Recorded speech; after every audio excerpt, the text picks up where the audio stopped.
Hello, welcome to Spicegenics. ഇന്ന് നമുക്കൊരു അടിപൊളി കടലപ്പരിപ്പ് പ്രഥമൻ ഉണ്ടാക്കിയാലോ. നല്ല ടേസ്റ്റാണ് കേട്ടോ ഇത് കഴിക്കാനായിട്ട്. ഞാനിവിടെ 1 കപ്പ് കടലപ്പരിപ്പ് കഴുകി എടുത്തത് ഒരു കുക്കറിലേക്ക് ഇടുകയാണ്. 1 കപ്പ് എന്ന് പറഞ്ഞാൽ ഏകദേശം 225 ഗ്രാമോളം കാണും കേട്ടോ ഇത്. ഇതിലേക്ക് ഒരു 1.5 ഗ്ലാസോളം വെള്ളം ഒഴിച്ചു കൊടുക്കാം. അതായത് നമ്മുടെ കടലപ്പരിപ്പ് മുങ്ങി നിൽക്കണം, എന്നിട്ട് കുറച്ചും കൂടെ വെള്ളം വേണം. അത്രയും വെള്ളം ഒഴിച്ചിട്ട് നമുക്ക് കുക്കർ അടച്ച് വെച്ചിട്ട് ഒരു 4-5 വിസിൽ വരെ മീഡിയം ഫ്ലെയിമിലിട്ടിട്ട് വേവിച്ചെടുക്കാം.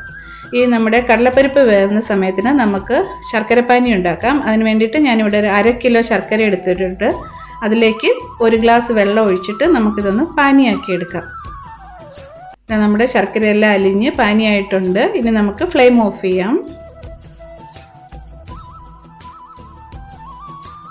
ഇതാ നമ്മുടെ കടലപ്പരിപ്പ് ഇപ്പം നന്നായിട്ട് വെന്തിട്ടുണ്ട്. കുറച്ച് വെള്ളം അധികമുണ്ട് കേട്ടോ. ഇനി നമുക്ക് ഈ കടലപ്പരിപ്പ് ചൂട് കട്ടിയുള്ള ഒരു പാത്രത്തിലേക്ക് മാറ്റാം. കുറേ അധികം വെള്ളം ഉണ്ടെങ്കിൽ ആ വെള്ളം കളഞ്ഞിട്ട് വേണം ഇടാനായിട്ട് കേട്ടോ. ഇതിപ്പോൾ കുറച്ച് വെള്ളം ഉള്ളതുകൊണ്ട് ഞാൻ അതും കൂടെ ഇതിലേക്ക് ചേർക്കുന്നുണ്ട്. ഇനി ഇതിലേക്ക് നമുക്കൊരു 3 ടേബിൾ സ്പൂൺ നെയ്യ് ഒഴിച്ചു കൊടുക്കാം. ഈ നെയ്യ് ഒഴിച്ചിട്ട് നമുക്കൊരു 5 മിനിറ്റോളം ഇത് നന്നായിട്ടൊന്ന് മിക്സ് ചെയ്ത് കൊടുക്കാം. നമ്മൾ ഈ മിക്സ് ചെയ്യുമ്പോൾ ഈ സ്പൂൺ വെച്ച് തന്നെ നമുക്ക് ഈ കടലപ്പരിപ്പ് ഒന്ന് ഉടച്ചു കൊടുക്കാം. അങ്ങനെ മിക്സിയിലിട്ടൊന്ന് അങ്ങനെ ഉടച്ചെടുക്കേണ്ട ആവശ്യമില്ല. ഇത് നന്നായിട്ട് വെന്തതുകൊണ്ട് നമ്മൾ സ്പൂൺ വെച്ചിട്ട് ഇങ്ങനെ ഒന്ന് ഉടച്ചു കൊടുത്താൽ മതി കേട്ടോ. ഇതാ ഒരു 5 മിനിറ്റൊക്കെ കഴിഞ്ഞപ്പോഴേക്കും നമ്മുടെ ഈ കടലപ്പരിപ്പും നെയ്യും കൂടി നന്നായിട്ട് ഉടഞ്ഞ് നല്ല കുറുകി വന്നിട്ടുണ്ട്. ഇപ്പം ആ നെയ്യുടെ ഫ്ലേവറും ടേസ്റ്റും എല്ലാം ഈ കടലപ്പരിപ്പിൽ പിടിച്ചിട്ടുണ്ട് കേട്ടോ. ഇത് മീഡിയം ഫ്ലെയിമിലിട്ടിട്ട് വേണം മിക്സ് ചെയ്യാനായിട്ട്. ഇനി നമുക്ക് നേരത്തെ അലിയിച്ച് വെച്ചിരിക്കുന്ന ശർക്കരപ്പാനി ഒഴിച്ചു കൊടുക്കാം. അത് മുഴുവൻ ശർക്കരപ്പാനി ഒഴിക്കേണ്ട, നമ്മുടെ മധുരത്തിന് ആവശ്യത്തിന് അനുസരിച്ചിട്ട് നമുക്ക് ഒഴിച്ചു കൊടുക്കാം. കുറച്ച് ഒഴിച്ചിട്ട് നമുക്ക് വേണമെങ്കിൽ പിന്നെ ആവശ്യത്തിന് ചേർത്ത് കൊടുക്കാം. ഇനി ഇത് നന്നായിട്ടൊന്ന് മിക്സ് ചെയ്തെടുക്കാം. ഇനി ഞാൻ ഇതിലേക്ക് 1 ടേബിൾ സ്പൂൺ നെയ്യ് ചേർക്കുന്നുണ്ട്. ഇത് ഓപ്ഷണലാണ്, നിങ്ങൾക്ക് അധികം നെയ്യ് ആവശ്യമില്ലെങ്കിൽ ചേർക്കണ്ട കേട്ടോ. ഞാൻ ജസ്റ്റ് ചേർത്തുന്നേ ഉള്ളൂ. നമുക്കിനി മീഡിയം ഫ്ലെയിമിലിട്ടിട്ട് ഇതൊന്ന് തിക്കാക്കി എടുക്കണം. ഇത് ഒരു 6-7 മിനിറ്റ് കഴിഞ്ഞപ്പോഴേക്കും ഈ പരിപ്പും ശർക്കരപ്പാനിയും നെയ്യും എല്ലാം കൂടി നന്നായിട്ട് മിക്സായി നല്ല തിക്കായിട്ട് വന്നിട്ടുണ്ട്. ഇനി നമുക്കിതിലേക്ക് തേങ്ങയുടെ 2-ാം പാൽ ഒഴിച്ചു കൊടുക്കാം. ഞാനിവിടെ 2.5 കപ്പ് 2-ാം പാലാണ് ഒഴിച്ചു കൊടുക്കുന്നത്.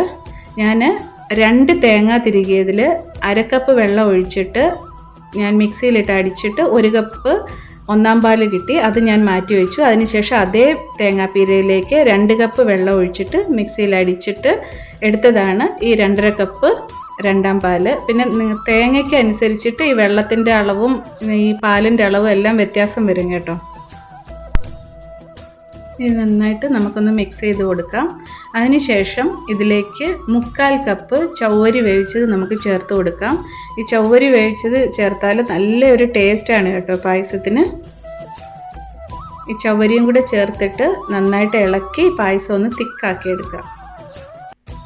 പായസം ഇപ്പോൾ കുറച്ചും കൂടി ഒന്ന് കുറുകിയിട്ടുണ്ട്. നമുക്കിനി ഇതിലേക്ക് 1 കപ്പ് തിളപ്പിച്ച പശുവിൻ പാൽ ഒഴിച്ചു കൊടുക്കാം. തണുത്ത പാൽ ഒരിക്കലും ഒഴിക്കാൻ പാടില്ല കേട്ടോ. തണുത്ത പാൽ ഒഴിച്ചാൽ ചിലപ്പോഴിത് പിരിഞ്ഞു പോകാൻ ചാൻസ് ഉണ്ട്. ശർക്കരപ്പാനിയിലോട്ടല്ലേ ഒഴിക്കുന്നത്. അതുകൊണ്ട് തിളപ്പിച്ച് തണുത്ത പാൽ അല്ലെങ്കിൽ തിളച്ച ചൂട് പാൽ ഒഴിച്ചു കൊടുത്താലും മതി. ഈ പശുവിൻ പാൽ ഒഴിച്ചാൽ നല്ലൊരു ടേസ്റ്റ് വരും കേട്ടോ പായസത്തിന്. ഇനി കുറച്ച് മധുരം കുറവായിരുന്നു, അതുകൊണ്ട് ഞാൻ കുറച്ചും കൂടി ശർക്കരപ്പാനി ഒഴിച്ചു കൊടുത്തിട്ടുണ്ട്. 1 നുള്ളു ഉപ്പും കൂടി ചേർക്കാം നമുക്ക് ആ മധുരം ഒന്ന് ബാലൻസ് ചെയ്യാനായിട്ട്. അതിനുശേഷം ഒന്നും കൂടി ഒന്ന് കുറുക്കിയെടുക്കാം.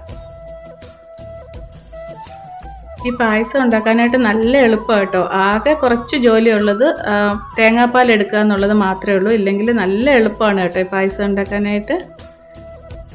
ഇനി ഞാൻ ഇതിലേക്ക് 1 ടീസ്പൂൺ ചുക്ക് പൊടിയും 1/2 ടീസ്പൂൺ ജീരകം പൊടിച്ചതും പിന്നെ 1 ടീസ്പൂൺ ഏലക്ക പൊടിച്ചതും ചേർക്കുന്നുണ്ട്. നല്ലൊരു ഫ്ലേവർ ആയിരിക്കും കേട്ടോ. ഈ ജീരകവും ചുക്കും ഏലക്കയും എല്ലാം കൂടെ ചേർത്താൽ ജീരകം ഒന്ന് വറുത്ത് പൊടിച്ചിട്ട് ചേർക്കണം കേട്ടോ. ഈ പായസം കുറച്ചും കൂടി ഒന്ന് കുറുകിയതിന് ശേഷം നമുക്ക് 1 കപ്പ് തേങ്ങയുടെ 1-ാം പാൽ ചേർത്ത് കൊടുക്കാം. 1-ാം പാൽ ചേർത്തിട്ട് നന്നായിട്ടൊന്ന് മിക്സ് ചെയ്യുക.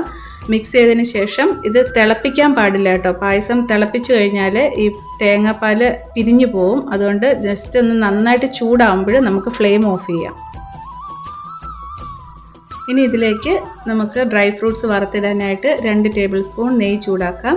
അതിനുശേഷം അതിലേക്ക് ഞാനൊരു 10-12 അണ്ടിപ്പരിപ്പ് ഇട്ട് കൊടുക്കുന്നുണ്ട്. അതൊരു ലൈറ്റ് ബ്രൗൺ കളർ ആവുന്നവരെ നമുക്ക് ഫ്രൈ ചെയ്ത് കൊടുക്കാം. അതിനുശേഷം അതിലേക്ക് കുറച്ച് ഉണക്ക മുന്തിരിങ്ങ ഇട്ട് കൊടുക്കാം. അത് ഒന്ന് വീർത്ത് വരില്ലേ, വീർത്ത് വരുമ്പോഴേക്കും നമുക്ക് ഫ്ലെയിം ഓഫ് ചെയ്യണം, ഇല്ലെങ്കിൽ ഇതെല്ലാം കരിഞ്ഞു പോകും കേട്ടോ. അതുകൊണ്ട് ഫ്ലെയിം ഓഫ് ചെയ്യുക. അതിനുശേഷം നമുക്ക് ഇത് പായസത്തിൻ്റെ മുകളിലേക്ക് ഇട്ട് കൊടുക്കാം. ഈ പായസം ഇരുന്നിട്ട് കുറച്ചും കൂടി തിക്കാവും കേട്ടോ. ഇതാ ഇത്രയേ ഉള്ളൂ, നമ്മുടെ അടിപൊളി കടലപ്പരിപ്പ് പ്രഥമൻ റെഡി.